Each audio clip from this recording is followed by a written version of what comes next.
Health and safety should be the highest priority in any sport. Please keep Damar Hamlin in your thoughts and prayers. We wish a full recovery for the young man. Absolutely. Hello, everyone, and welcome to the Colts Cast. We're here to talk about everything and anything Indianapolis Colts. My name is Eric Smith, co-host of the Colts Cast. Alongside me, as always, I have co-host Jamal Lawrence here. Yo, yo. What it do? We got one more week till Colts Nation is happy. One more week, right? One more.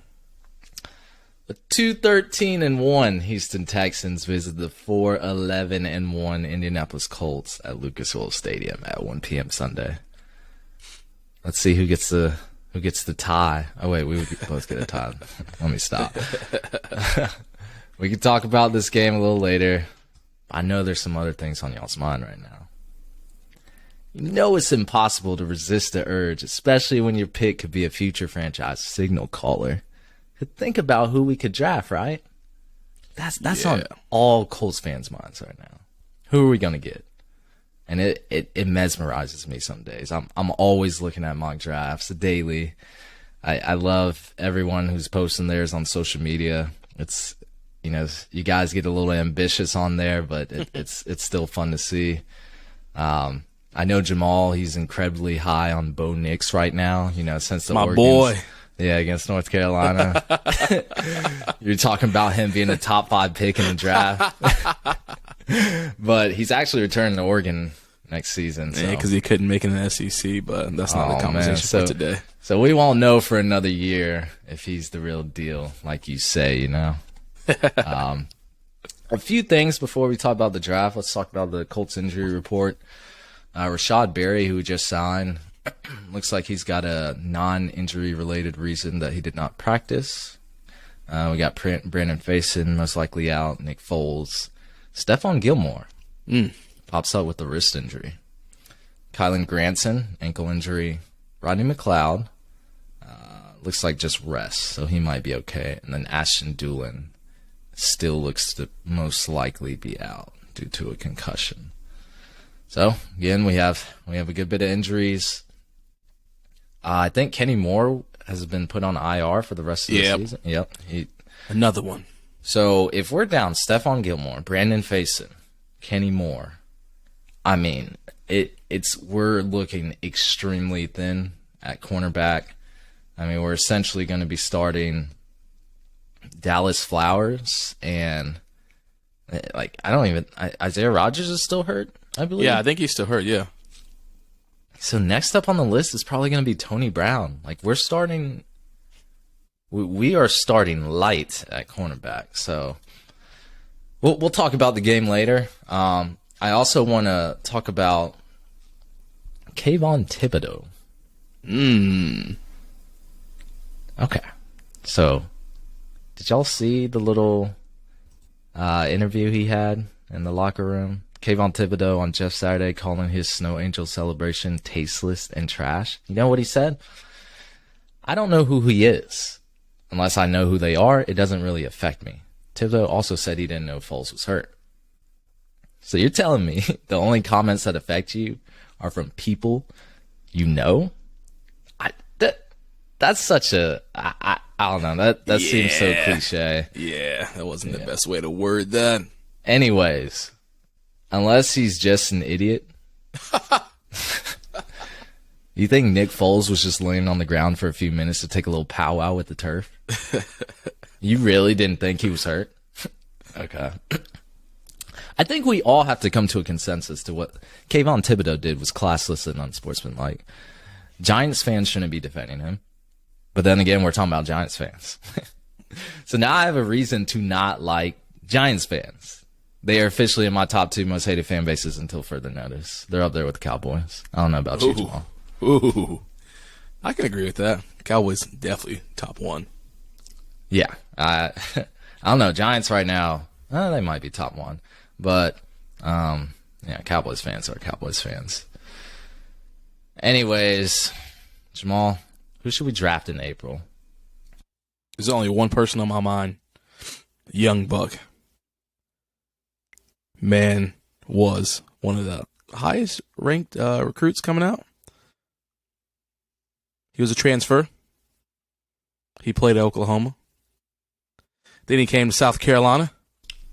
Go by the name of Spencer Rattler. No way. Spencer Rattler. All right, you're going to have to defend yourself. Colts need to just go ahead and trade. I'm just kidding. I'm not going to. I was like, what? I was like, let's get it. I think Spencer Rattler's returning for another season. It's probably not a bad idea, honestly. I mean, the way the season ended for them, looked good against Notre Dame. So, I mean, I don't see why come out in the class where you know that they already have their first, 4 or 5 quarterbacks already scheduled to go where they're supposed to go. So, why not stay in for next year? He can build his stock up. Oh, yeah, for sure. For sure. Spencer Rattler, you guys don't want to admit it, but if you watch the Tennessee game or the Clemson game, arm talent is undeniable. Yeah. There's a lot of things that he has weaknesses on, but arm talent is not one of them. Yeah, for sure. But in all seriousness, though, our sole focus should be on C.J. Stroud. C.J. Stroud, that's the only way I'm going right here. Just because this is too good of an opportunity to pass up on a potential generational quarterback when you don't have to technically go down anymore. You can kind of sit where we are in the draft class, and he should fall into our arms. He should. Bryce Young just announced this week he was actually he was officially going and turning himself into the draft. So I would like to think that he's going to go number 1. Texans could surprise us and go CJ. I mean, we saw the Georgia game. We'll talk about that in a minute. Texans could surprise us and try to go number 1. Maybe someone else could try to trade up to get him, to get Bryce, and that leaves CJ for another team. I don't know. Yeah, why won't they trade up for CJ Stroud? How do you know that? Oh, they could. They very well could. I mean, and if the Colts want to guarantee to get him, Colts need to make the trade up. Nothing is off the table. Nothing's off the table. If this is your guy, you got to do whatever it takes. Whatever it takes. Because there are teams out there who will. They don't have anything to lose. I mean, so why not? Why not? I think CJ is our guy, though. I think he's going to be the one we're going to need in our backfield for us. When I look at CJ, I mean, he had 2 phenomenal years at Ohio State. Looking back at 2021, 317 completions, over 441 attempts. That's a 71.9 completion percentage. Threw for over 4,400 yards, averaging 10 yards to throw. So first down each time. 44 touchdowns, 6 interceptions, rating at 186.6. 2022 looked pretty good as well. Just it went down a little bit. His completion percentage went down 66.3%. Threw for just under 3,700 yards. His average went from 10.1 to 9.5, but still threw for 41 touchdowns. Only 6 interceptions again. His rating dropped to a 177.7. Now, I know a lot of people will immediately start to think, of course, we look at his receiving core, and the playmakers around him. Yes, he is at Ohio State. Yes, they do have playmakers around him like Marvin Harrison Jr., who, again, we cannot deny the fact that he had zero drop passes the entire regular season. That's just unreal. But I'm not going to sit that apart from Stroud. I kind of want to talk about some of the pros and cons about him. For me, for one, when I think of him, what I like about him is his accuracy, his pocket passing. He's a good decision maker. He can spread the ball, and he brings the winning mentality. I mean, those are all critical things that the Colts need in a time like this. We know that Jim Irsay is more of a pocket passer. He wants that Peyton Manning-esque, that Andrew Luck-esque style quarterback that can sit back there and make a decision. I look at CJ, and he did that all year. I know some of his biggest knocks for him, especially in this time, in this day and age where quarterbacks do scramble a bit, is he's not mobile. He can't, whenever he's on the run, his passes become highly inaccurate. Those can be potential problems, especially when we have an O-line the way we play, it's playing the way they have this past year for us. But when I go back and I watch film over him, particularly the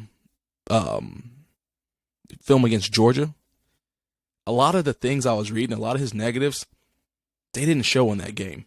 And I know we can sit here and say, well, that was only one game, so how can we base everything off of one game? I'm not saying I'm going to base all my feelings off of one game, but I am going to say that that one game was probably the most important game of his career, playing against a top-ranked Georgia defense, where he made it look incredible out there. Of course, they didn't win the game, but the kicking isn't his fault, so I'm not going to sit here and say that that's anything to do with him. He did his job. He showed up and showed out. 23 of 34 for 348 yards. Averaged his 10 yards just like normal. 4 touchdowns, 0 interceptions at 192.2 rating. So I really like the way CJ steps onto the field. He is the quarterback that we need who can come out there and be electrifying and kind of get our guys ready. We have JT in the backfield with him. We know that JT can get the ball and do what he needs to do. That extra threat of having CJ there will help us out a ton, because right now no one fears Matt Ryan, no one fears Nick Foles, no one fears Sam Elliott. They can fear Jason Taylor. They can fear Jonathan Taylor all day long, but when we hit CJ back there as well, now you got to watch out for a guy who can sit in the pocket, can scan the field. He can scramble if you absolutely need him to. It's not his first thing, but he will if you need to. So you still kind of need to spy him. Maybe not all game long, but you got to respect his run. And then you have a running back there who can get the job done. Now, when I think about some of the cons of him, Eric, I think one of the biggest ones that I bugs me is his arm strength. He's not going to be out there throwing 70-yard bombs, but it doesn't bother me too much because we don't have the receivers for that. We don't have the Tyreek Hills, the Jamar Chases out there who are going to be running these 60-yard just all-out drags and hope that we can get the ball out there to him. CJ's going to get the ball out as far as he can in the most efficient and effective way. And with our receiving core we have, I think that it's kind of a best fit because he's not going to be overthrowing. He's not going to be underthrowing. He's not going to be throwing the ball wild. He's going to put it where the receiver needs it to be. And when we have a receiving core like we have, where Alec Pierce, he does go up for the 50-50 ball, but typically it's only a 40-yard. I think that's as longest he has like a 40 or 50-yard bomb he called. That's still well within CJ's range. So I'm not terribly concerned about his arm strength as much as I think some people are. I think the pros for him clearly outweigh the cons, and I just feel like at this point we have an opportunity to grasp everything that we want to encompass in a quarterback, less just all out arm strength. Because when I look at him, he's 6'3", 218 pounds. What's Will Levis? 6'3", 232 pounds. So, and I only use Will just because I know people talk about that prototypical size. He's only 20 pounds heavier than him. Now, I don't expect CJ to all of a sudden pick up 20 pounds as soon as he gets to the NFL. That's just not realistic. I don't think he would move well like that. But height-wise, he has it. He doesn't need to just bulk on weight just to be able to run over someone. Smart quarterbacks, we watch them, they get out of bounds. There's a lot of injuries that's going on these days, so a lot of teams don't want their quarterbacks getting hit. The Sean McDermotts are one of the few coaches who are like, Josh Allen, go run anybody you want over. Most coaches don't want their quarterbacks out there running people over. So I'm not concerned with them picking up extra weight to be able to kind of scramble around the field and go. Most coaches don't have a Josh Allen. That's well. yeah, that's very true. But yeah, so CJ it is, man. Let's put all eggs in the basket and let's go get them. Huh. Okay. That's interesting. Yeah, I think it's a common misconception that his mobility is not there. The fact that, I believe he has underrated mobility. He doesn't feel like he has to use it. I mean, one thing we saw in the Georgia game, there was a phenomenal play he made where, 2 defenders were on him. I think one almost tackled him, and he got out of there. He eluded pressure, and he extended the play, and he threw it right to Marvin Harrison Jr. for a touchdown. So, I don't know. This thing about that, he doesn't have mobility is interesting to me. Another thing, okay, his arm strength isn't Will Levis or Anthony Richardson, but you don't have to have crazy arm strength. It's just like a wow factor. Right, exactly right. I think people put too much emphasis on that because he can make every throw at every level, short, intermediate, deep ball. We've seen that. So, yeah, it might not go 70 yards, but geez, I don't care about that. I want everything you were talking about as a strength. Those are good things to have. So I'm all about that. I would be happy if we drafted CJ Stroud, but I'm gonna go. I mean it. So you admit we need a quarterback, right? Oh yeah, for sure. I feel like that's such a rhetorical question. Like, who should we draft in? What position should we draft in April? QB has to be taken here, right? Bryce Young, CJ Stroud, they seem like the automatic picks if, they're there for the Colts. That's the vibe I've gotten throughout social media. You're even telling me CJ Stroud's that guy. So let's say we pick at 5 right now. Let's say we pick at 5. Will they be there if we don't trade up? Yeah, you were just talking about that. Honestly, I don't know. There's a lot of different ways this can go if the draft happened today.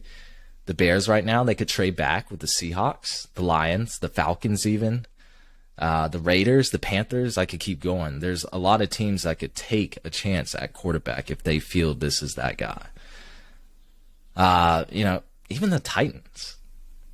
Could they move on from Ryan Tannehill? Ryan Tannehill's like 35, I think.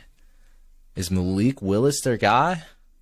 He is not complete as a passer. I mean, nope. It's his first season. He's been thrown in, but I mean, boy, when you're like 6 of 21, we still look at that. What if Houston doesn't even draft a quarterback?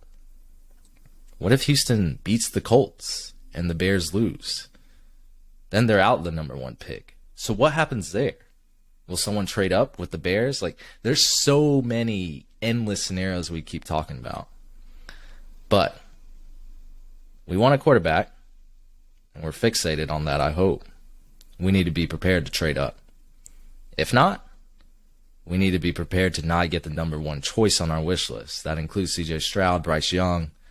So let's talk about Will Levis. I know a lot of you Colts fans don't like Will Levis.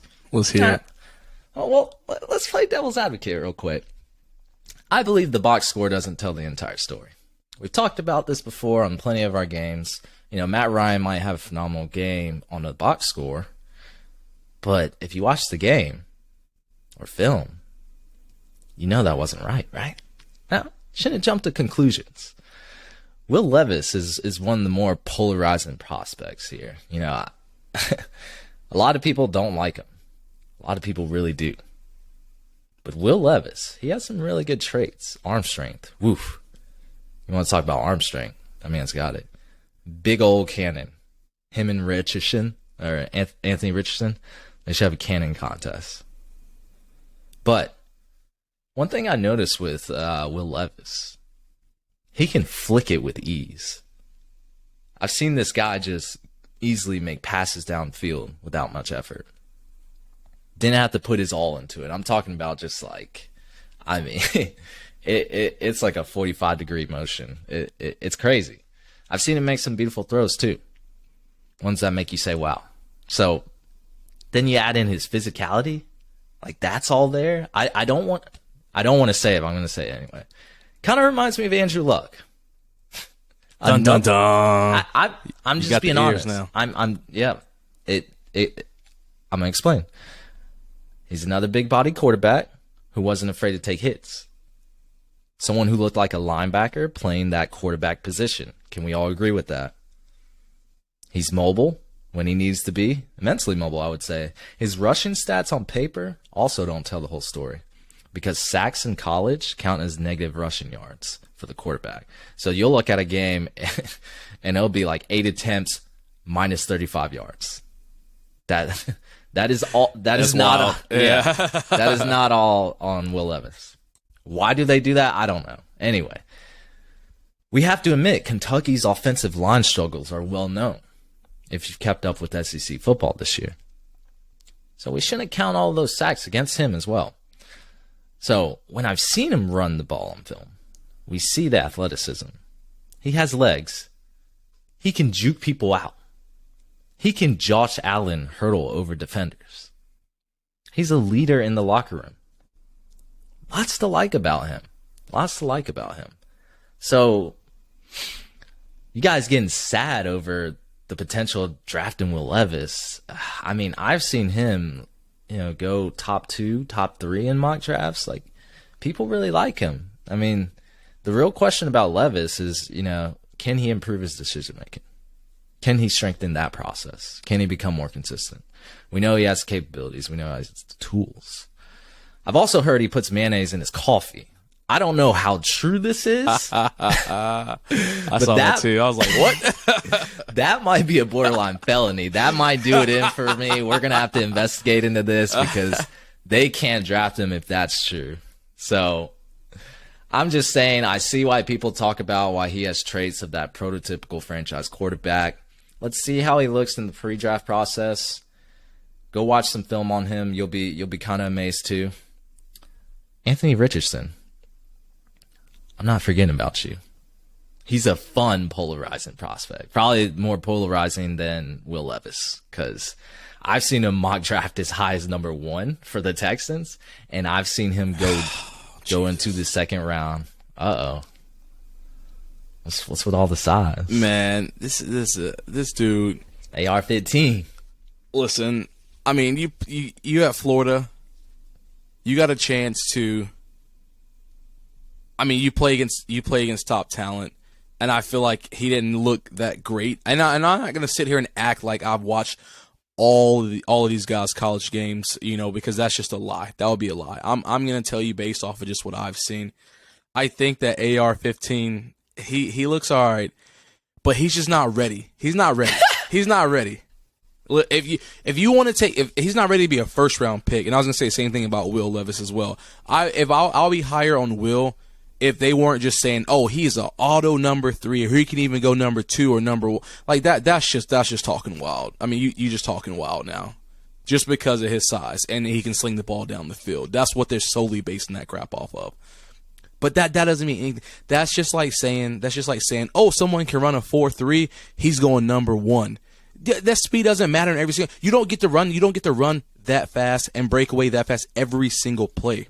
You don't get to throw the ball 70 yards every single play. So I understand off potential, man. Potential, yes, I understand. I understand that. But just same thing with the car. Just because a car can go 0 to 60 in 3 seconds, don't mean every time you step foot in that car, you're just gonna smack the gas and go as fast as you can. Yeah, it's fun when you can get out and do it, but is it practical? No. So it's not practical. I mean, John Ross, he's had the fastest 40-yard dash ever.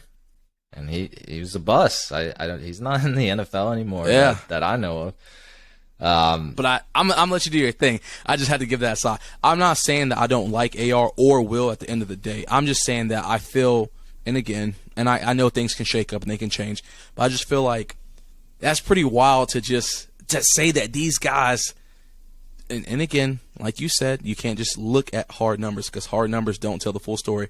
But when you look at these numbers and you look at this and you look at that, you're like, dang, you mean to tell me that this dude who has been shown to be this dude has been shown to be not the best decision maker. 17 touchdowns, 19 touchdowns, 11 interceptions, something like that, something crazy like that. Kind of loose cannon with the ball. And all of a sudden, he can be the number 3 quarterback going in the draft. Now, of course, number 3 doesn't mean first round, as we know. But for what it's worth, with the teams needing quarterbacks this year, you're just gonna jump on that just because. I don't know. Let me sell you on him. Go ahead. Let me sell you on him. All right. So I was just talking about Will Levis, his physical profile, his athleticism. All right. Turn that up one notch. Go get the knob, turn that thing up just a little bit. And you have a quarterback who has arguably the highest upside in the draft. That's where we're at with Anthony Richardson. These NFL scouts salivating at the chance of picking Richardson up. We talking demon speed. Check. Cannon arm. Check. Ability to threaten defenses from the pocket or with his legs. Check. Lot to like about him. Sky is the limit. The problem with Richardson is I don't think he starts year 1. I was just going to say, with my only question for you with that, because I like all those, but who in Indianapolis, coaches or players-wise, is there who can develop him? Who can develop him? Well, we don't know the coaches and staff who's going to be coming in. Mm-hmm. I don't know. But I can say that, whoever the Colts draft, I don't think you insert C.J. Stroud, Bryce Young, etc. in there, and we're a playoff contender immediately. No, not a playoff contender. No, so, definitely. Let's talk about AR-15, who is a project QB, essentially. So that's what I think he is. Out of the top 4 right now, consensus quarterbacks, I consider him to be the most project prone. So, I mean, the numbers, we're talking incredibly low completion percentage, and that goes in regards to his accuracy. You know, I don't care if I was out there running routes, like it shouldn't be in the low 50s. Like it just shouldn't be. You know, the wonky decision making, the consistency problems with them. But like, if you can get a paintbrush and polish that up, you know, if a franchise can fix him mechanically and coach him up, I mean, you're looking at a prime Cam Newton type build with Lamar Jackson's speed. I mean, that's scary. It's scary. Yeah. It's scary in theory. It's scary, and I hope it's that 2015 Cam Newton and not that I'm back Cam Newton, because we don't need that one. He been to a Super Bowl. That's all I'm saying. So you get those kind of traits, like the upside is very high. The playbook is going to be so different with him on the books. I mean, same with like Will Levis and probably any other quarterback, but with AR, we're talking design runs like they do with Justin Fields. We're talking some trickery and stuff like that. That there's some fun the coaching staff can have with him. The floor for him, I will admit, is very low. Like, I mean, we're talking high risk, high reward, but I love those type of picks because we can talk all off season about him and what they need to do to build. But I'm talking like a Vince Young kind of bust. I kind of want to say Jamarcus Russell, but like Jamarcus Russell was like 260, so the mobility wasn't on the same level. Right. But I don't know. Like Malik Willis could be I don't know. It's something like that. I don't know who the comp would be for his bust potential, but it's bad in my opinion. He's gonna just have to put it all together as a passer, and if he can fix all of that, you're looking at someone who can be the best quarterback out this draft. But like I said, I think he's the highest risk quarterback to take in the first round. All right, so let me ask you this then, because I like all of that, and I think, like you said, with the right crew around him and developing him, that will be fantastic. But do you think Colts fans are willing to, and I know this isn't their decision, but do you think Colts fans or even ownership is willing to risk it on a project guy after putting Band-Aid over Band-Aid? And I know that the Band-Aids for us have been old quarterbacks out of retirement homes and things like that. But do you think that the team is willing to risk it all on a high-risk, high-reward quarterback like him? And if so, what style coach do we need in there? Because if we get a conservative style coach where it's just an old-school way mentality, I mean, that may put us up the creek. Is that going to limit us to who we can look at to go higher, or who would even be interested in us, or is that going to open the door for even more? I know it's kind of a big question, but yeah, I think you need an offensive minded coach for the head coach.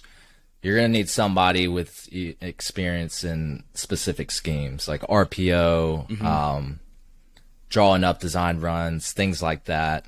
You can't just have some, I don't know, Brian Flores or something in there. I don't think it works out like that.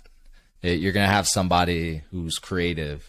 You're going to need an offensive coordinator who's also creative. You're going to need a QB coach that can really get him going, like things like that. And what was your other part of the question? Sound like you said Sean Payton, but I may have just been hearing stuff.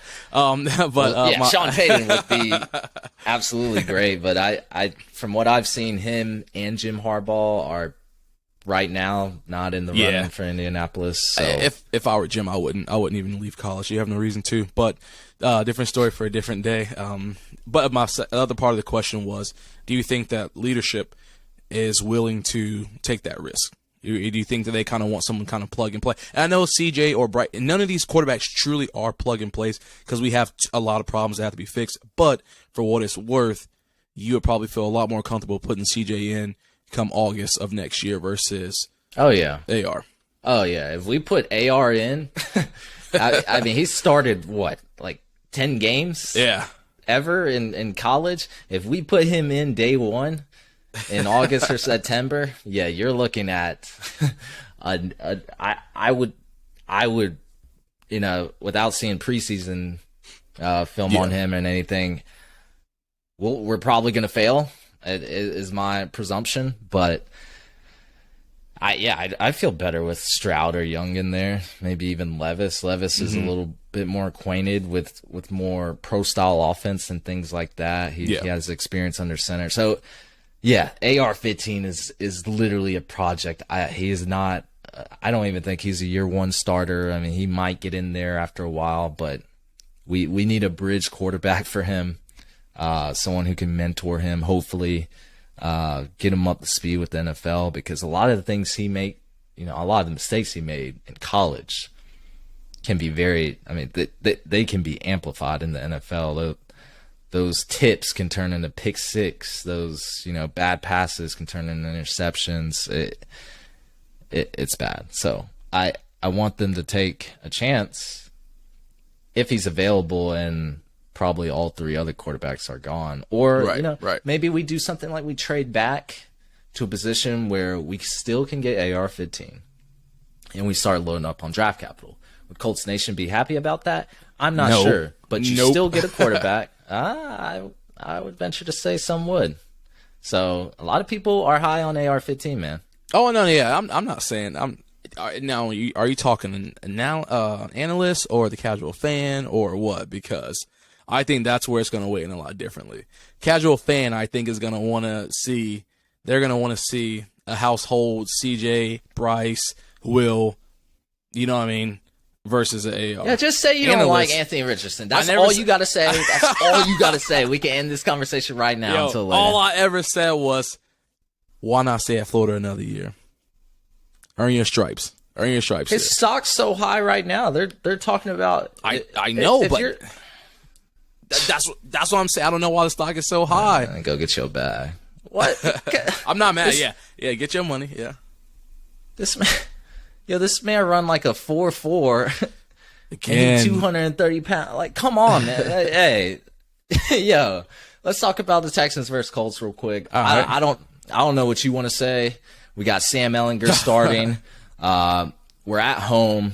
You know, I guess we're in an advantageous position to close out the season with our last win. Do we want that? Probably not. But then again, it would be Colts fashion to drop to number 7 or something. The Texans, I thought they were turning around a little bit to at least be somewhat competitive for these last few games. They got demolished by the Jaguars, which I will say the Jaguars are going to be different next year. Yeah, they are surprisingly good. Trevor Lawrence has been one of the best quarterbacks in the last few weeks. We all have to admit that. And even I'm a Gamecock fan. I don't want to admit that. But he's been turning it up. A little Clemson alumni. All it took was a coaching change, essentially. Dougie P. Yeah, and in a second year, which is good. So we're gonna have some competition in the AFC. Maybe this is the time to rebuild and get competitive. But anyway, I told y'all earlier on. I said I am not gonna predict the Colts to win another game. So we are gonna lose to the Texans, 17-13. Ooh, all right. You're gonna give Sam a touchdown. Look at that. No, I know you wasn't. Yeah, I guess. Yeah, I mean, smart man. He's gonna get one. He'll get one. Maybe that's 2 safeties and 3 field goals instead. Jesus. Hey, Zaire is 4th in the league in tackles. I mean, talk to him. I mean, he can get some safety. He can do something. But no, you're right. I think this game is going to be another boring game. Another one where you're just going to be like, is it over yet? Is it over yet? I mean, are y'all even going to buy tickets to that? Those tickets should be free. They should be paying. They should be paying for us to go to this game. I need to see, man. Shoot, I wouldn't mind a free ticket. Reduced price, at least, half like price. At the very least. Something, man. Give me a food and drink credit when I buy my ticket or something. Yeah, nobody is rushing out of their seats to go see Davis Mills sling the ball. So that's probably going to be his last game as a starter. So yeah, and unfortunately, probably Sam Ehlinger too, but we'll see. Yep. I'm going to say Colts going to go down 20-10. 20-10. Hey, we can possibly move up into Tankathon. Like a good. That's the plan. I think best case scenario, we can move up to 3rd pick.